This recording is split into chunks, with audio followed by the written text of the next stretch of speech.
জানি যে গোটা বিশ্বের মতোই আমাদের দেশেও করোনার প্রভাবে শিক্ষণ প্রায় থেমে গিয়েছে, কিন্তু প্রচেষ্টা চালু রয়েছে যাতে আমরা অনলাইনেও কিছু টিচিং লাভ করতে পারি। আজকে আমাদের CC3 কন্টেম্পোরারি স্টাডি পার্ট 2 এর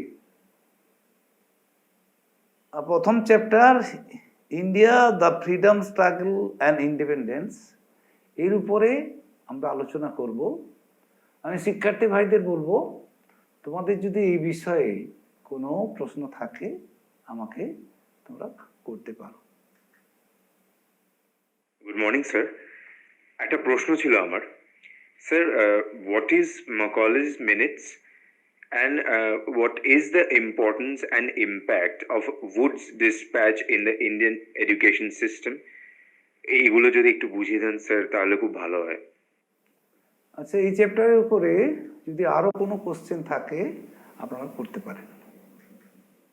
হ্যালো স্যার। স্যার, আমার একটা প্রশ্ন ছিল। What do you understand by school complex recommended by Kothari Commission? What were the reasons of such a recommendation? Do we find any relevance of the concept in the system of education that is going on now? Sir, এটা একটু explain করে দেবেন please.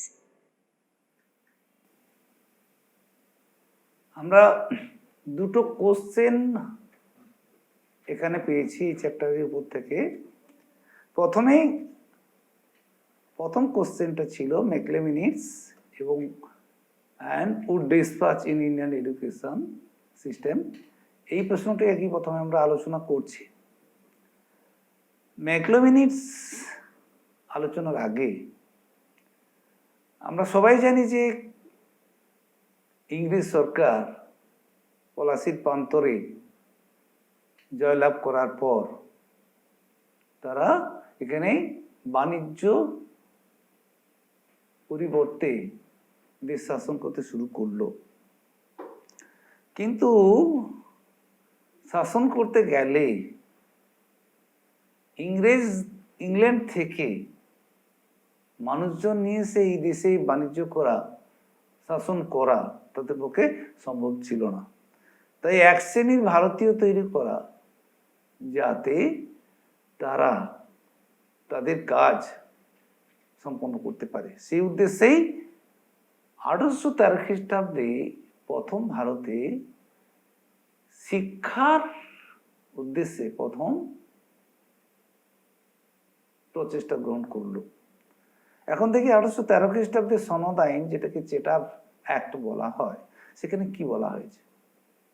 বলা হয়েছে যে ভারতীয়দের উন্নয়ন এবং নৈতিক উন্নয়নের জন্য এবং পণ্ডিতবর্গকে সহায়তা করার জন্য সরকার আর্থিক সাহায্য করবে।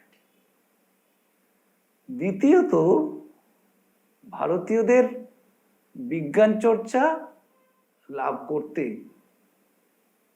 সরকার সহায়তা করবে।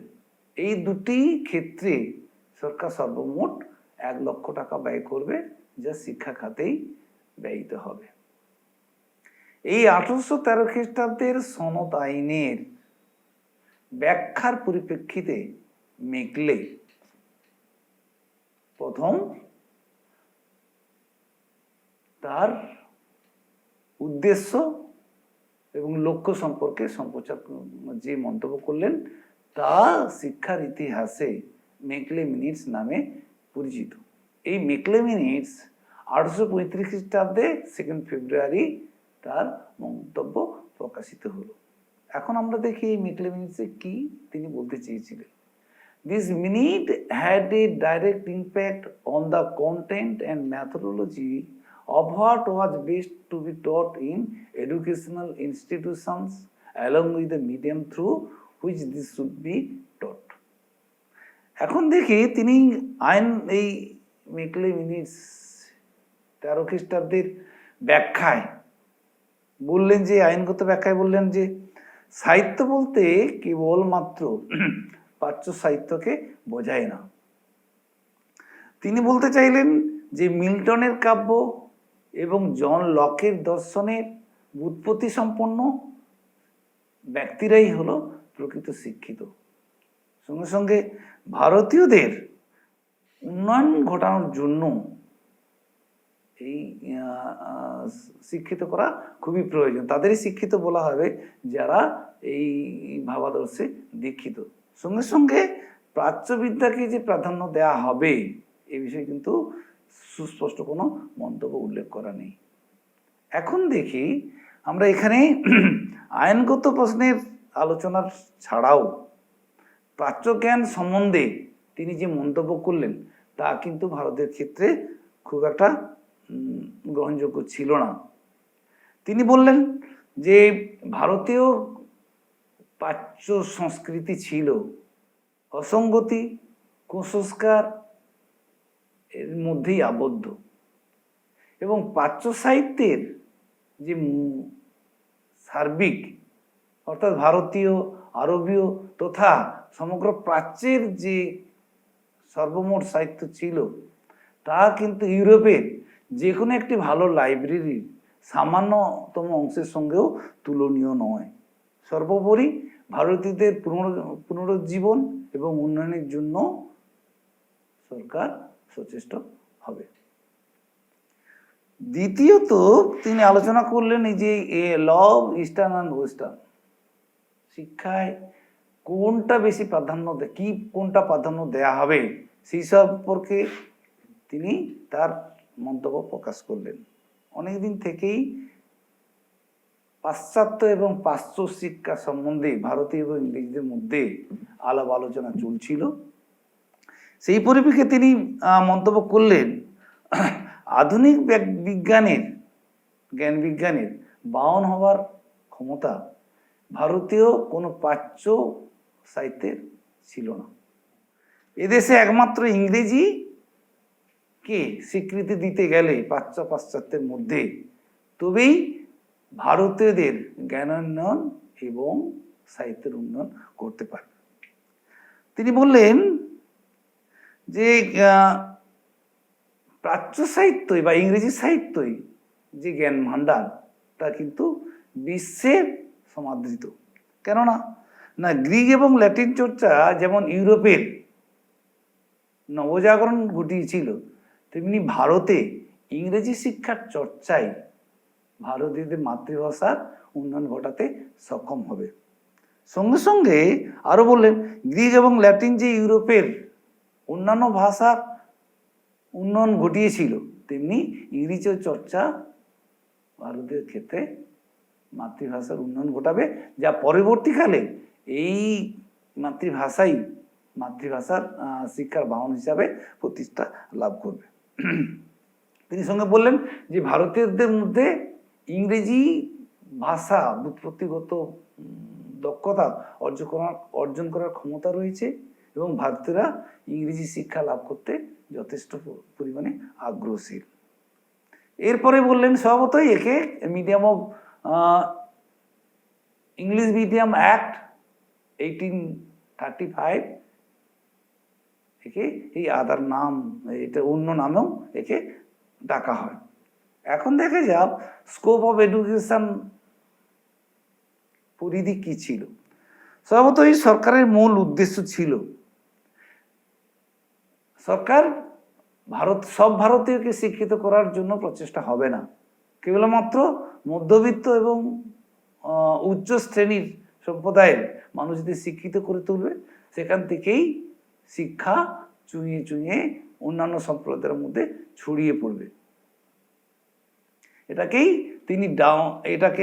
তার ডাউন ফিল্ট্রেশন থিওরি হিসাবে উল্লেখ করা হয়। সঙ্গে সঙ্গে অবজেক্ট অফ এডুকেশন অর্থাৎ তিনি কি বলতে উদ্দেশ্য কি ছিল, ইংরেজি শিক্ষিত করে তোলার মূল উদ্দেশ্য ছিল এমন এক শ্রেণী তৈরি করা যারা রক্তে এবং বর্ণে হবে ভারতীয়, কিন্তু নৈতিকতা এবং মূল্যবোধ হবে ইংরেজ, যারা তাদের যাবতীয় কাজের সহায়তা করে থাকবে। অবশেষে সেই সময় বড় লর্ড ছিলেন লর্ড বেন্টিং। মেকলের চিন্তা এবং বেন্টিংয়ের চিন্তা ছিল এক সূত্রে গঠিত। মেকলের মন্তব্য বেন্টিংয়ের চিন্তাকেই পরিপুষ্ট করেছিল। তাই বেন্টিং 1835 খ্রিস্টাব্দে 7ই মার্চ তাকে তা গ্রহণ করলেন এবং তিনি ঘোষণা করলেন যে ভারতীয়দের শিক্ষার জন্য যে অর্থ ব্যয় দিতে হবে তা পাশ্চাত্য সাহিত্য এবং বিজ্ঞান সাধনকে পরিস্ফুট করবে এবং তার ভাষা হবে ইংরেজি।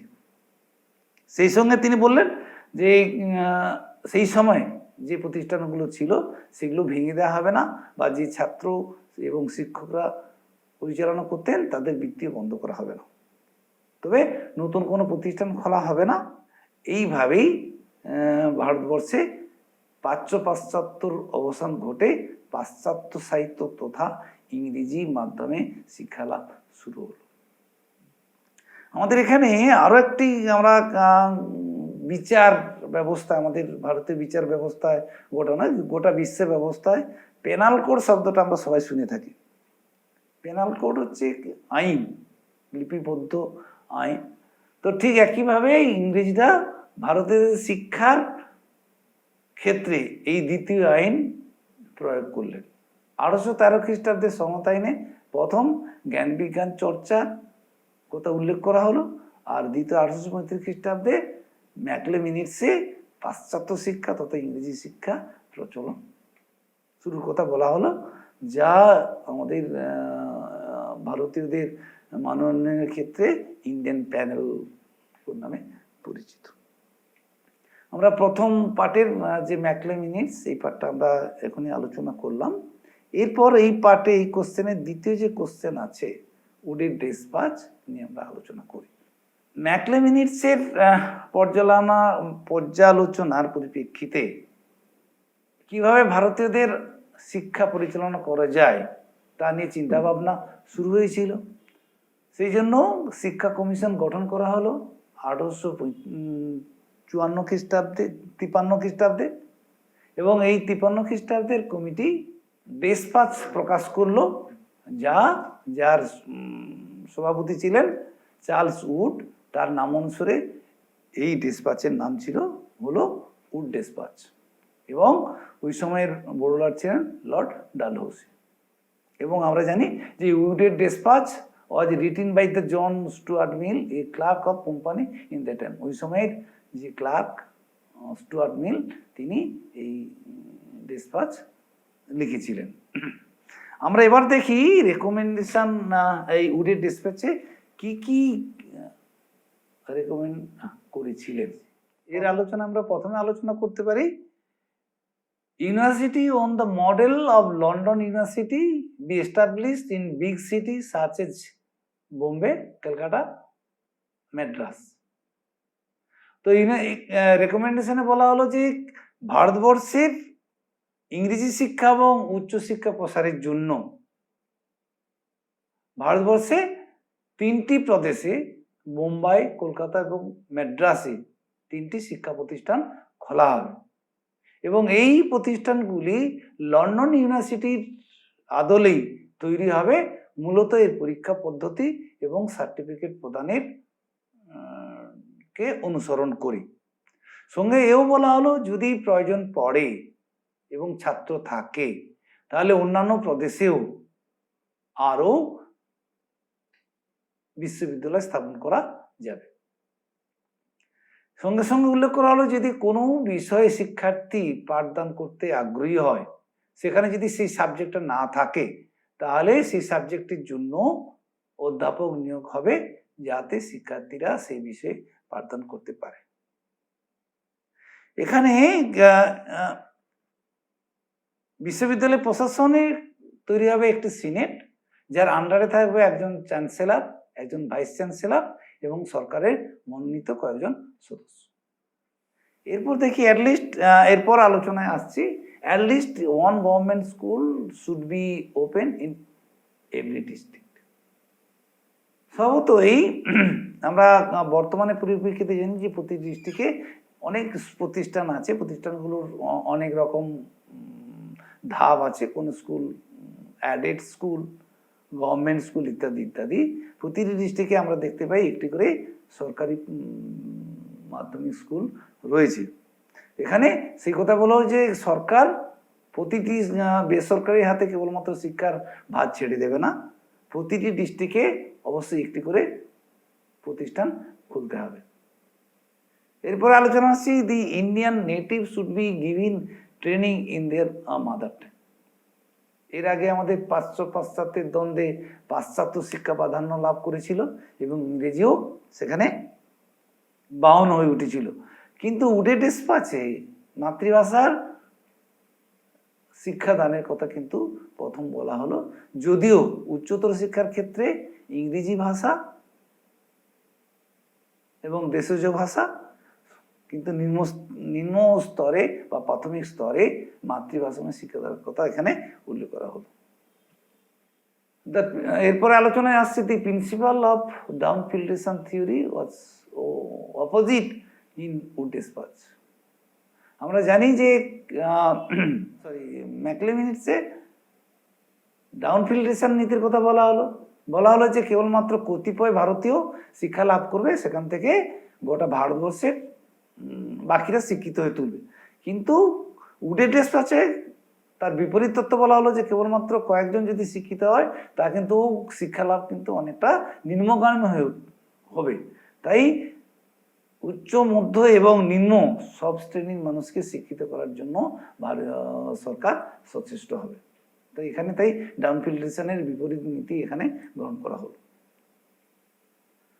উডেডিসপাচ এনকারেজড মাস এডুকেশন, জনশিক্ষা বিস্তারের কথা কিন্তু বলা হলো যে কেবলমাত্র কতিপয় নয়, যথেষ্ট সংখ্যক ভারতীয়কে শিক্ষিত করার তোলার কথা এখানে উল্লেখ করা হয়েছে। উডেসপাচ এনকারেজড ভোকেশনাল এডুকেশন, কারিগরি শিক্ষার প্রতি উডেসপাচে কিন্তু উল্লেখ করা হলো, অর্থাৎ এখানে ডাক্তারি, ইঞ্জিনিয়ার অর্থাৎ প্রফেশনাল ডেভেলপমেন্ট এর জন্য ভোকেশনাল এডুকেশনের জন্য বিশ্ববিদ্যালয় অধীনে প্রতিষ্ঠান, বিদ্যালয় গড়ে তোলার কথা বলা হয়েছে। প্রয়োজনে শিল্প শিক্ষার জন্য প্রতিষ্ঠান গড়ে তোলা যেতেই পারে। উডেসপাচ এনকারেজ করলো গ্রান্ট ইন এড সিস্টেম। আমরা এখন দেখি, যদি ভারতবর্ষের দিকে তাকাই, যে আমাদের সরকারি সঙ্গে সঙ্গে বেসরকারি প্রতিষ্ঠান কিন্তু সমান্তরালে এগিয়ে চলেছে। উডেডিসপাচে সেই বেসরকারি শিক্ষা প্রতিষ্ঠান গড়ে তোলার কথা কিন্তু এখানে উল্লেখ করা হলো। তবে অর্থাৎ বেসরকারি শিক্ষা প্রতিষ্ঠান গড়ে তোলার জন্য সরকার কিছু অর্থ সাহায্য করবে, কিছু শর্ত সাপেক্ষে। কি কি শর্ত সেইগুলো ছিল একটু আলোচনা করি। প্রথমে উল্লেখ করা হলো যে সরকার এখানে বেসরকারি প্রতিষ্ঠানে কোনো ধর্মীয় শিক্ষা প্রদান করা যাবে না। দ্বিতীয়ত, এই বেসরকারি প্রতিষ্ঠানের যে কমিটি তা কিন্তু লোকাল কমিটি দ্বারাই নির্ধারিত হবে। 3 নম্বর বলা হলো এই শিক্ষা প্রতিষ্ঠানে পরিদর্শনের জন্য পরিদর্শক নিয়োগ করা হবে এবং তার মতামত গ্রাহ্য করতে হবে। সঙ্গে সঙ্গে বলা হলো যে এই সরকারি বেসরকারি প্রতিষ্ঠানে যারা পাঠ গ্রহণ করবে তাদের ন্যূনতম কিছু আর্থিক অনুদান দিতে হবে, যাতে সরকারের সঙ্গে সঙ্গে বেসরকারিভাবেও শিক্ষা প্রতিষ্ঠানটা চলতে পারে। এরপরে উডেসপাচ আরো বললো ফিমেল এডুকেশন, মুসলিম এডুকেশন ইত্যাদির উপরে জোর দেওয়া হলো।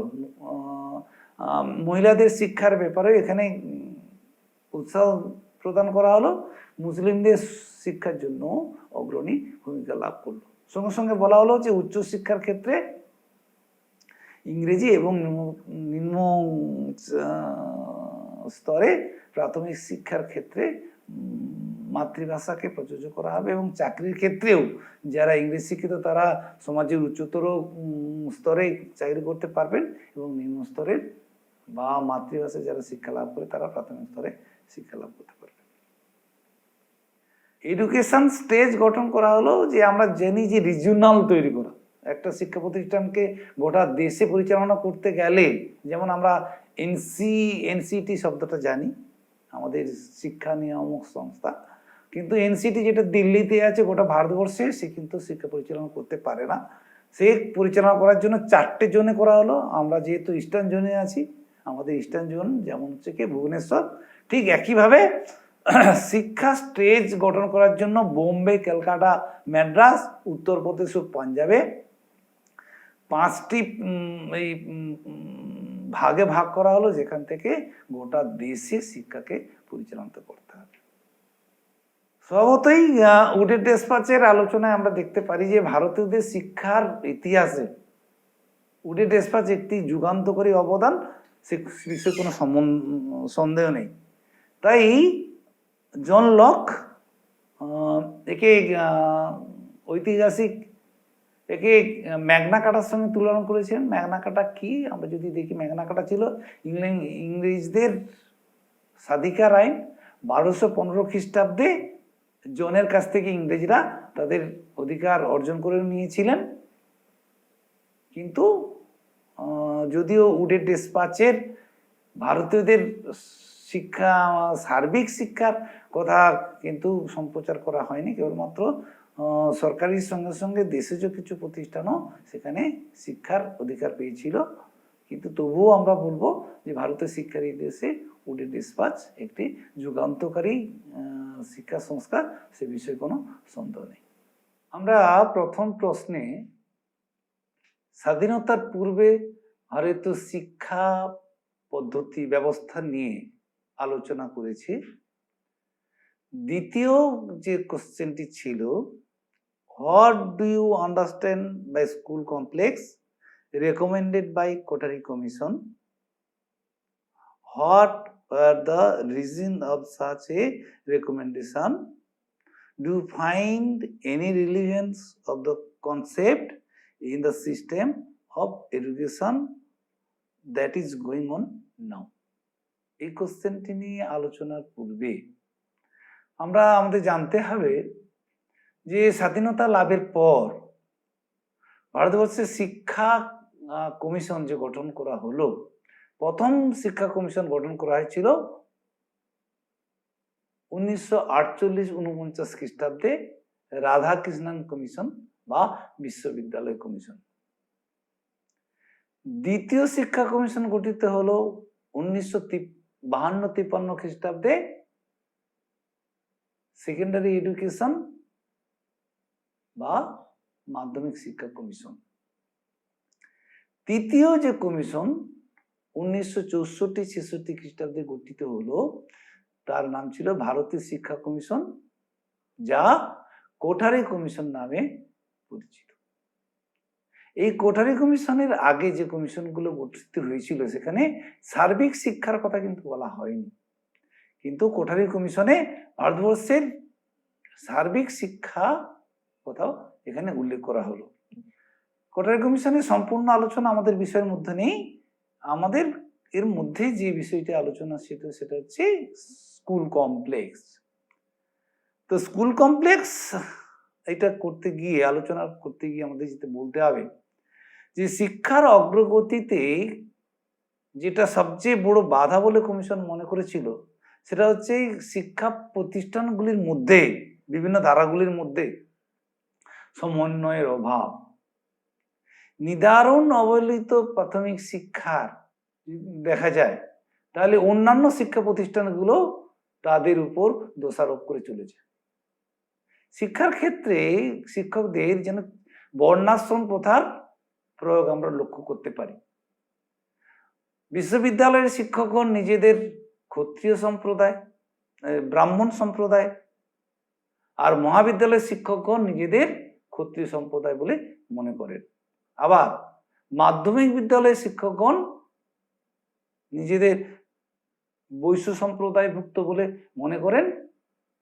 স্বভাবতই পড়ে থাকা প্রাথমিক বিদ্যালয়ের শিক্ষকগণ যেন অপাংক্তেয় শূদ্র সম্প্রদায়ভুক্ত।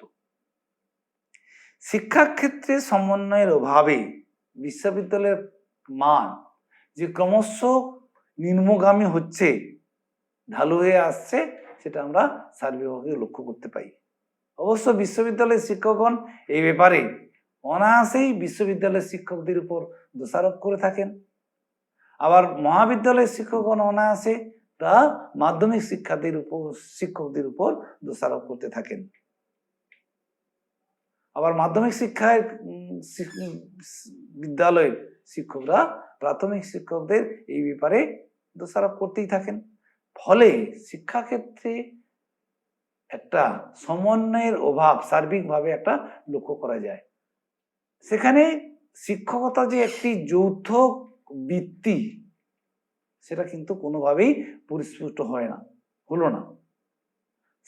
এই পরিপ্রেক্ষিতেই Kothari commission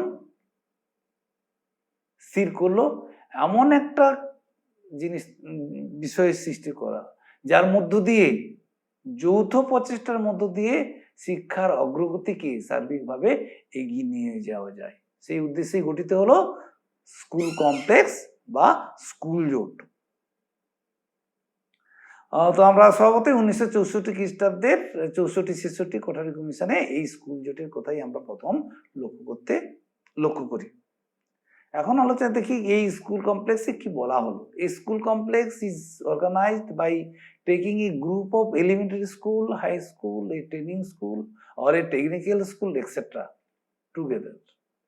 These institutions function cooperatively for the improvement of their education standards. It will functions provide equal education facility and experience to the all schools. তার আগে দেখি তার স্কুল জোট কি। স্কুল জোট হলো একটি মাধ্যমিক বিদ্যালয় এবং তার পার্শ্বস্থ এলাকার অবস্থিত প্রাথমিক বিদ্যালয়, উচ্চ প্রাথমিক বিদ্যালয় এবং অন্যান্য প্রতিষ্ঠান, সেটা সরকারি ট্রেনিং স্কুলও হতে পারে, কোনো টেকনিক্যাল প্রতিষ্ঠানও হতে পারে। তারা আবার যুক্ত থাকবে সবতেই একটি মাধ্যমিক বিদ্যালয়কে কেন্দ্র করে তার পার্শ্বস্থ উচ্চ প্রাথমিক, প্রাথমিক বা নিম্ন প্রাথমিক এবং আদার্স অন্যান্য প্রতিষ্ঠান, এবং তারা আবার পরবর্তীকালে যুক্ত থাকবে বিশ্ববিদ্যালয়, মহাবিদ্যালয় ও বিশ্ববিদ্যালয়ের সঙ্গে। এইভাবে শিক্ষা জোটটি একটি পারস্পরিক সমন্বয়ের মধ্য দিয়ে কাজ করতে থাকবে। প্রথমে মাধ্যমিক স্কুল জোটটি তৈরি হবে দুই ভাগে। প্রথম জোটে থাকবে একটি উচ্চ প্রাথমিক বিদ্যালয়, তার সঙ্গে থাকবে 10-12টি প্রাথমিক বিদ্যালয়। তারা দ্বিতীয় পর্যায়ে তারা কি করবে না, এই কমপ্লেক্সের কমিটির উপর এখানে প্রধান শিক্ষকরা একটি কমিটি তৈরি করবেন। এই কমিটির উপর দায়িত্ব থাকবে যাবতীয় পরিকল্পনা তৈরি করার। দ্বিতীয় জোটে থাকবে একটি মাধ্যমিক বিদ্যালয়, তার সংলগ্ন কয়েকটি উচ্চ প্রাথমিক বিদ্যালয়। এই বিদ্যালয়ের প্রধান শিক্ষক বা মাধ্যমিক স্কুলের প্রধান শিক্ষক এবং অন্যান্য প্রাথমিক প্রধান শিক্ষকদের নিয়ে গঠিত কমিটি, তারা যাবতীয় স্কুলের অগ্রগতির ব্যাপারে পরামর্শ দেবেন। এইভাবে প্রতিটি জেলায় জোটগুলি একটি জোটবদ্ধভাবে কাজ করতে থাকবে। অর্থাৎ networking of school in a school complex in the expected facility sharing and exchange the resource and experience. তাদের অভিজ্ঞতা এবং তাদের সহযোগিতা একসঙ্গে একটা স্কুল জোটের মধ্য দিয়ে গোটা ভারতবর্ষে, শুধু একটি জেলায় নয়, একটি ছোট জায়গায় নয়, গোটা ভারতবর্ষে সেই শিক্ষাটাকে তারা সঞ্চালিত করতে থাকবে। এখন আমরা দেখি needs and importance school complex. No isolation of school. আমরা প্রথমেই যেটা আলোচনা করছি, আইসোলেশন মানে আমরা বিচ্ছিন্নতাকে অস্বীকার করা, অর্থাৎ জোটবদ্ধভাবে কাজ করার এর মূল উদ্দেশ্য ছিল। শেয়ারিং ইনস্ট্রাকশনাল ওয়ার্ক, যে ধারণাগুলো, বিষয়গুলো স্থির করা হবে, সেই ওয়ার্কগুলো জোটবদ্ধভাবে সব স্কুলের মধ্যে সেটাকে ছড়িয়ে দেওয়া। শেয়ারিং মেটেরিয়ালস বিটুইন, সঙ্গে সঙ্গে এমন কিছু উপকরণ থাকবে যা প্রতিটি প্রতিষ্ঠান সেগুলোকে ব্যবহার করতে পারবে। কোঅপারেটিভ এফোর্ট ফর ইমপ্রুভমেন্ট, এখানে এমন কিছু সিদ্ধান্ত নেওয়া হবে, তার মূল উদ্দেশ্য শিক্ষার্থীদের অগ্রগতিতে সহায়তা করা। সঙ্গে সঙ্গে আরো কি হলো না, ইন সার্ভিস ট্রেনিং, শিক্ষকদের ইন সার্ভিস ট্রেনিং এর ব্যবস্থা করাই এই কমপ্লেক্সের মূল বক্তব্য ছিল। এখন আমরা দেখি স্কুল কমপ্লেক্সের কাজগুলো কি কি ছিল। প্রথমত, বছরের শুরুতেই একটি পরিকল্পনা তৈরি করা হবে, যে পরিকল্পনা অনুযায়ী সারা বছর বিভিন্ন প্রতিষ্ঠানে সেগুলোকে দেয়া হবে, সেই অনুযায়ী শিক্ষা প্রতিষ্ঠান তার শিক্ষা পরিচালনা করতে থাকবে।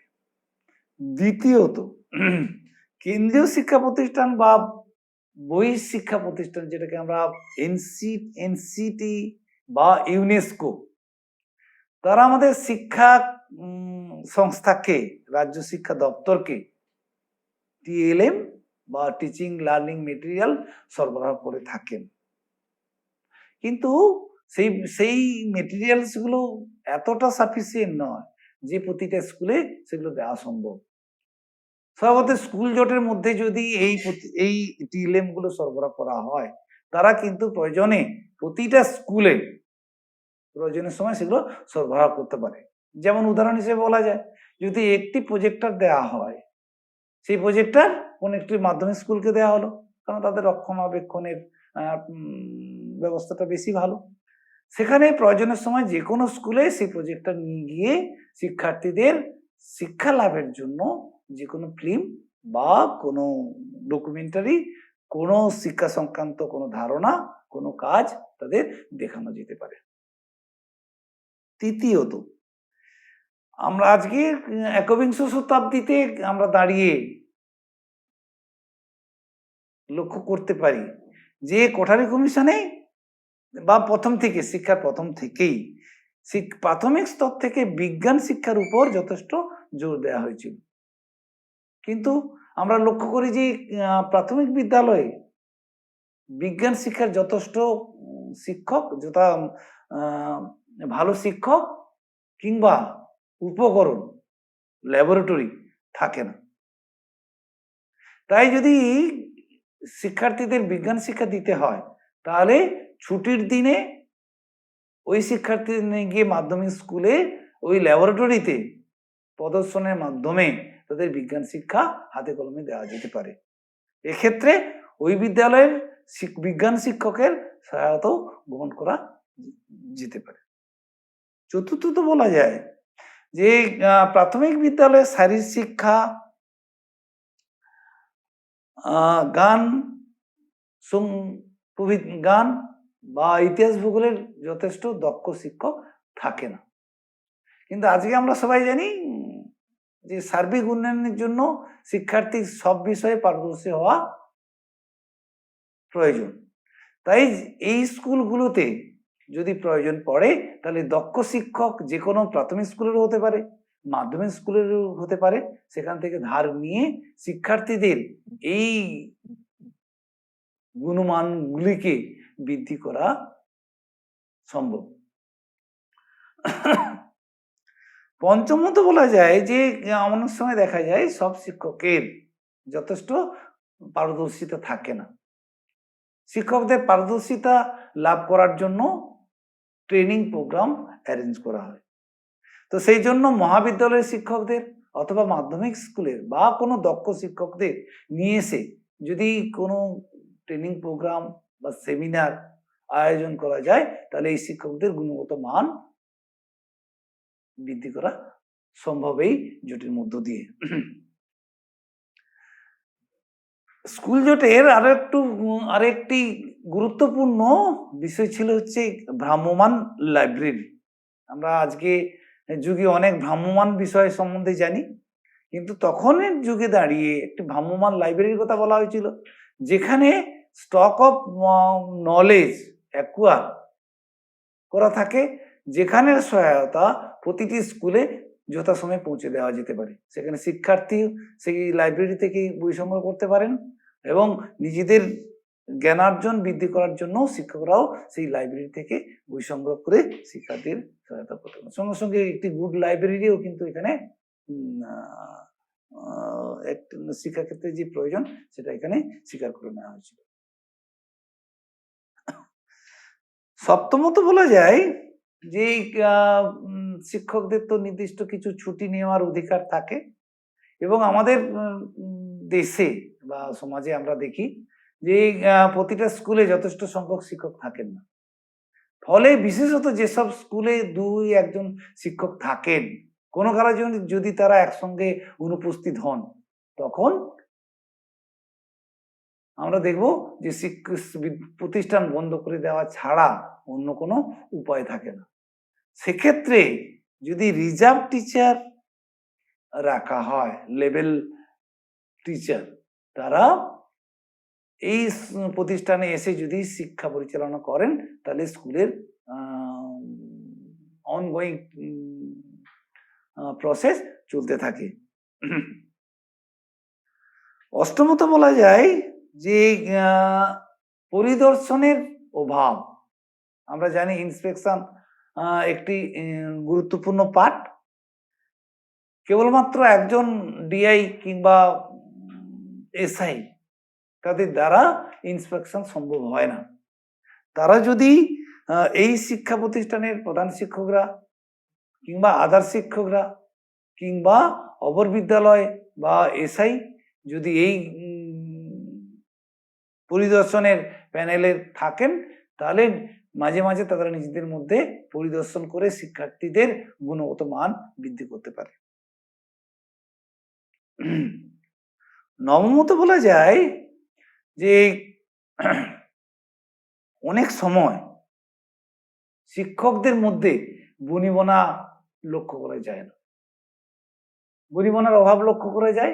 আবার প্রতিবেশী বা স্কুল সারাউন্ডিং মানুষদের সঙ্গেও অনেক সময় বনিবনা হয় না, ফলে সেখানে শিক্ষা ব্যাহত হয়।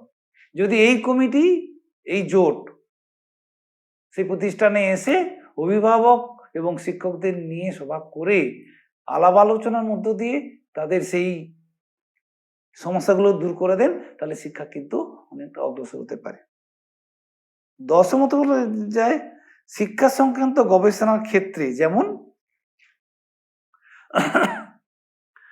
পরীক্ষার সংস্কার, পাঠ্যসূচির সংস্কার, নতুন বইয়ের মূল্যায়ন ইত্যাদি ক্ষেত্রে এই স্কুল যে সিদ্ধান্ত গ্রহণ করেন তা কিন্তু এই শিক্ষাকে অগ্রসর হতে যথেষ্ট ইলাস্টিক এবং ডাইনামিক করে তোলে।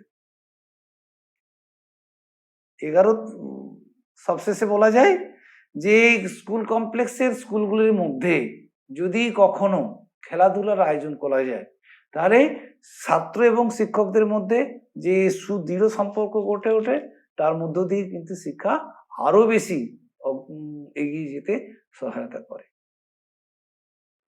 আমরা এই প্রশ্নের শেষ বিষয় আলোচনা করব, সেটা হচ্ছে আজকে আমরা সবাই জানি, আমরা আগেই বলেছিলাম 3টে কমিশনের কথা।